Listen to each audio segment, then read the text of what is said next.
मिली थी जब आजादी सूली पे चढ़ गए पान। मिली थी जब आजादी सूली पे चढ़ गए पान। पान का दौलत खा रहा है भारत का बेईमान। पान का दौलत खा रहा है भारत का बेईमान। पान का दौलत खा रहा है भारत का बेईमान। मिली थी जब आजादी सूली पे चढ़ गए पान। पान का दौलत खा रहा है भारत का बेईमान।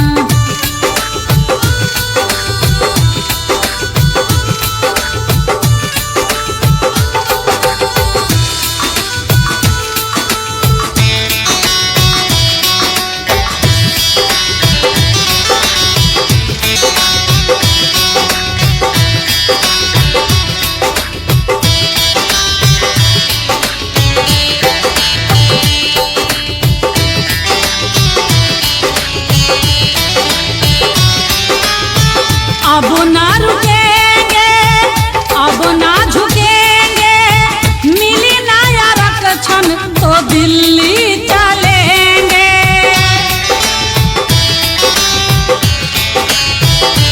हाँ, अब ना रुकेंगे, अब ना झुकेंगे, मिली ना आरक्षण तो दिल्ली चलेंगे।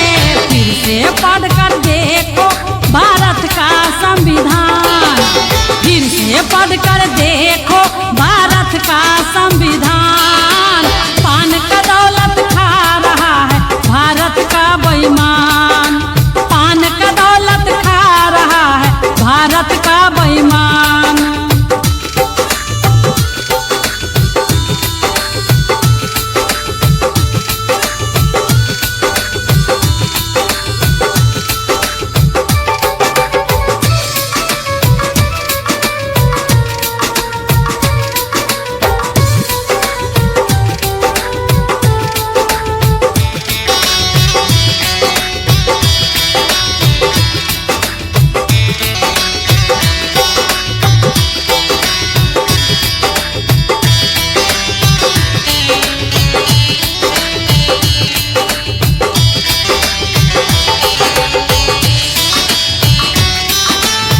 चरखा है मेरा पूर्वज के निशानी।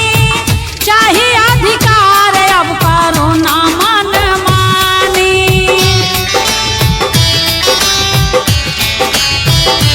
ओ चरखा है मेरा पूर्वज के निशानी। चाहिए अधिकार अब करो ना मनमानी। हाथी और ततवा यही तो है पान।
राजा बेईमान।